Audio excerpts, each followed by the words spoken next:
తిరుమల తిరుపతి దేవాలయాల్లో రోజుకు ఒక అవినీతి బయటపడుతుంది. ఇప్పటికే పరకామణి కేసు కావచ్చు, కల్తీ వ్యవహారం కావచ్చు, ఇటీవల ఏదైతే వస్త్రం సంబంధించి కూడా తీవ్ర దుమారం రేగినటువంటి నేపథ్యంలో 2023లో ఏదైతే తిరుపతిలోని గోవిందరాజస్వామి ఆలయంలో బంగారు తోపడం సంబంధించి పెద్ద దుమారం రేగింది, అవినీతి జరిగింది. దాదాపు 50 కేజీల గోల్డ్ కూడా అపహరణకు గురైందంటూ కూడా పెద్ద దుమారం రేగింది. అయితే తాజాగా ఈ కేసు సంబంధించి ఇవాళ వెలుగులోకి వచ్చింది. అయితే దీని మీద ఎంక్వైరీ సాగుతున్నట్టుగా కూడా ప్రాథమికంగా ఒక సమాచారం ఉంది. అయితే ఇప్పటికే హిందూ సంఘ నేతలు కావచ్చు, రాజకీయ నాయకులు కూడా తీవ్రస్థాయిలో అభ్యంతరం వ్యక్తం చేస్తున్నారు. గతంలో జరిగినటువంటి ఈ కేసుని ఎందుకు దీన్ని దాచారు, ఎందుకు దీన్ని పూర్తిగా విచారణ చేపట్టలేదు, ఎందుకు వాళ్ళ మీద చర్యలు చేపట్టలేదు అంటూ కూడా తీవ్రస్థాయిలో మండిపడుతున్నటువంటి పరిస్థితి. ప్రస్తుతం మనతో పాటు జనసేన నేత కిరణ్ రాయలు ఉన్నారు. వరుసగా సంఘటనలన్నీ కూడా సామాన్య భక్తులంతా కూడా ఆవేదన చెందుతున్నటువంటి పరిస్థితి ఉంది. తాజాగా ఈ యొక్క వ్యవహారం సంబంధించి భక్తులు ఎలా భావించాలంటారు? సార్, భక్తుల మనోభావాలు దెబ్బతీసే విధంగా మేము ఇప్పుడు ప్రవర్తించాం. మా మనోభావాలు దెబ్బతీస్తూనే ఉన్నారు. ఇంకా ఇన్ని విషయాలని చెప్పకూడదు. జగన్ ప్రభుత్వంలో దేవుళ్ళని, మా హిందూ దేవాలయాన్ని, మా హిందూ దేవుల్ని మతం మీద దాడి చేశారని క్లారిటీగా తెలిసిపోతుంది. ఎన్ని దోపిడీలు, ఎన్ని దొంగతనాలు, ఎన్ని స్కాములు. తాజాగా చూడండి, మనం చూసాం సాల్వా, దానికి ముందర లడ్డు, నెయ్యి, కల్తీ నెయ్యి, పరకామణి చోరీ. ఇప్పుడు చూడండి, ఏకంగా 50 కేజీల గోల్డ్ కొట్టేశారు. తాపడం కోసం 100 కేజీలు ప్రభుత్వం టీటీడీ ఇస్తే 50 కేజీలు చేశారు, 50 కేజీలు చేయలేదు, విచారించమని చెప్పి గత ప్రభుత్వంలో కోర్టుకు వెళ్ళారు.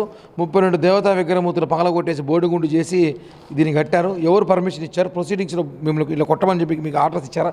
లేదు కదా. అప్పుడు వెళ్తే వాళ్ళ మీద కేసులు పెట్టినారు, వాళ్ళు విత్డ్రా చేయించారు, బెదిరించారు. అది ఎంక్వైరీ జరుగుతుందని చెప్పారు. ఎంక్వైరీ చేయలేదు. ఇప్పుడు చేయమంటున్నాం. ఇప్పుడు 50 కేజీల బంగారుతో చేశారు. అసలు అక్కడ బంగారు ఉందా లేదా, అసలు 50 కేజీల బంగారం వాడారా లేదా, అసలు బంగారం వాడుంటే పెయింట్ ఎందుకు కొడతారు దానికి, అవన్నీ లేటెస్ట్ టెక్నాలజీ ద్వారా తెలుసుకోవాల్సిన అవసరం ఉంది. టీటీడీ అనుకుంటే 10 నిమిషాలు పట్టేస్తారు. అది టీటీడీ చైర్మన్ గారు, ఈఓ గారిని కలిసి వెంటనే దీని మీద చర్యలు తీసుకొని అక్కడ బంగారు ఉందా లేదా, ఒకవేళ ఉంటే ఇన్ని కేజీలు ఉన్నాయి ఏం తెలుసుకోవాల్సిన అవసరమే ఉంది. అలాగే దేవతా విగ్రహమూర్తులు పగలగొట్టాల్సిన అవసరం పర్మిషన్ ఎవరు ఇచ్చారు, పగలగొట్టిన విగ్రహమూర్తుల్ని ఎక్కడ పెట్టారని కూడా అడుగుతున్నాం మేము. అయితే ఇది ఏదైతే ఈ సంఘటన సంబంధించి 2023లో వెలుగులోకి వస్తే అప్పుడు టీటీడీ సంబంధించినటువంటి కొంతమంది అధికారులు కూడా దీన్ని ఖండించినట్టుగా కూడా తెలుస్తుంది. ఖండించారు. వాళ్ళ ప్రభుత్వం ఉంది కాబట్టి భయపెట్టి ఖండించారు. ఇప్పుడు ఖండించాల్సిన అవసరం ఏముంది? ఇప్పుడు మేము చెప్తున్నాం కదా, ఈరోజు అన్ని ఆర్టికల్లో, ప్రథమ ఆర్టికల్ అన్ని ఆ పేపర్లో వచ్చింది. ఈరోజు 50 కేజీల బంగారు మాయమనేసి ఖండించకపోతే ఎలా వస్తుంది? ఖండిస్తారు. వాళ్ళ ప్రభుత్వంగా దొంగలించిన దొంగలు ఒప్పుకోడు ఎప్పుడు. కాబట్టి మేము ఇప్పుడు ఎంక్వైరీ అడుగుతున్నాం. ఎంక్వైరీ చేయండి. భక్తులకు అనుమానం ఉంది. గోల్డ్ రెండు సంవత్సరాలు కరిగిపోదు కదా, 50 కేజీలు కరిగిపోదు కదా, ఉంది కదా. ఎంక్వైరీ చేయండి, తీసుకోండి. ఎన్ని కేజీలు ఉందో చెప్పండి ప్రజలకి. ఎన్ని కేజీలు గోల్డ్, అసలు గోల్డ్ ఉందా లేదా అసలు అనుమానంగా ఉంది. తినే ప్రసాదమే కల్తీ చేసిన వాళ్ళు గోల్డ్ కల్తీ చేయరా? ఇది అనుమానం ఉంది. కాబట్టి ఈ విషయాన్ని ఖచ్చితంగా సీరియస్గా తీసుకుని విచారించిన అవసరం అయితే తిరుమల తిరుపతి దేవస్థాన పాలక మండలి సభ్యులు ప్రతి ఒక్కరికి ఉంది. ప్రధాని మీరు చెప్పండి, ఏదైతే వరుసగా ఈ సంఘటన జరుగుతూనే ఉన్నాయి, మీరు కూడా ప్రెస్ మీట్లు పెడుతున్నారు, జరిగిన ప్రతి సంఘటన మీద స్పందిస్తున్నారు. తాజాగా ఈ రకంగా వరుసగా ఆలయాలకు సంబంధించి ఏదైతే తిరుమల తిరుపతి దేవస్థానం అంటేనే ఉన్నటువంటి ఆలయాలన్నీ కూడా ప్రపంచ నలుమూల నుంచి కూడా భక్తులు వస్తుంటారు. భక్తులంతా కూడా వాళ్ళ ఒక బాధ చెందేలాగా ఉన్నాయి ప్రతి ఒక్క జరుగుతున్నటువంటి ఇన్సిడెంట్లన్నీ కూడా.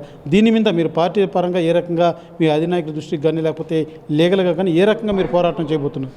దీని ముందు మా అధినేత పవన్ కళ్యాణ్ గారి దృష్టికి తీసుకెళ్తున్నాము. ఆల్రెడీ తీసుకెళ్ళాము. చంద్రబాబు గారి దృష్టికి కూడా తీసుకెళ్తాము. టీటీడీ ఈఓ చైర్మన్తో మాట్లాడి కోర్టు పర్మిషన్ తీసుకుని, లీగల్ పర్మిషన్ తీసుకొని, ఆ టెంపుల్ పైకి వెళ్ళాలంటే పర్మిషన్ తీసుకొని ఒక నిచ్చెన ద్వారా వెళ్ళి ఎన్ని కేజీలు గోల్డ్ ఉంది, ఏ సారా గోల్డ్ ఉందా లేదా, ఇవన్నీ కూడా చేసే అవకాశం టెక్నాలజీ ఇప్పుడు మన దగ్గర ఉంది. కాబట్టి ఆ టెక్నాలజీని ఉపయోగించి భక్తుల అనుమానం కాదు ఇది, దీని వెనకాల ఎవరున్నారు, ఆ కొట్టేసిన బంగారు ఆడుంది, ఇది తీసుకోవాల్సిన బాధ్యత టీటీడీకి ఉంది.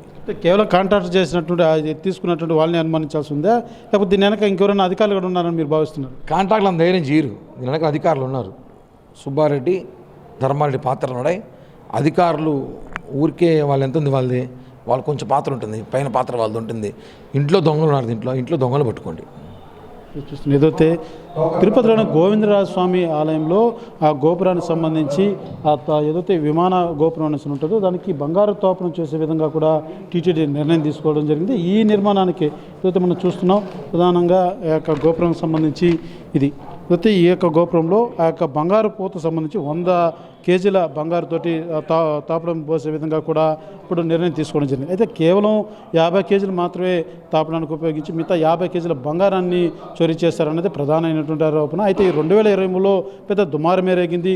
హిందూ సంఘ నేతలంతా కూడా పెద్ద ఎత్తున అక్కడికి వెళ్ళి నిరసన తెలియజేశారు. అయితే ఎవరైతే ఆ పని చేసినటువంటి ఎవరైతే ఆ యొక్క తాపడానికి సంబంధించినటువంటి కాంట్రాక్ట్ తీసుకున్నటువంటి వారిని కావచ్చు, ఆ పనిచేసినటువంటి వాళ్ళు కొన్ని విగ్రహాలను కూడా ధ్వంసం చేశారంటూ కూడా తీవ్రస్థాయిలో మండిపోయినటువంటి పరిస్థితి ఉంది. అయితే తాజాగా ఈ యొక్క అంశం మళ్ళా వెలుగులోకి రావడం జరిగింది. అయితే దీని మీద పూర్తి స్థాయిలో సమగ్రమైనటువంటి విజిలెన్స్ అధికారులు చేపట్టాలి. ఖచ్చితంగా దీన్ని వెనక ఎవరు అవుతున్నారో వాళ్ళంతా కూడా శిక్షించాలంటూ కూడా రాజకీయ నేతలు అదే రకంగా ధర్మ సంఘ నేతలంతా కూడా తెలియజేస్తున్నటువంటి పరిస్థితి ఉంది. అయితే వరుసగా ఈ రకంగా దేవాలయాల్లో లేని ఈ రకంగా అవినీతి ఆరోపణలు, అదే రకంగా అవినీతి ఇలాంటి బయటపడులు కావడంతో మాత్రం భక్తుల తీవ్ర మనోవేదనకు గురవుతున్నటువంటి పరిస్థితి కూడా ఉందంటూ కూడా ఎవరైతే హిందూ సంఘ నేతలు అయితే మండిపడుతున్నటువంటి పరిస్థితి. కెమెరా పర్సన్ కోటితో Suresh, RTV, Tirupati. Local to global news at your fingertips. మీ చేతిలో ఒక ఆయుధం. Download raw TV app. Media legend Ravi Prakash is back.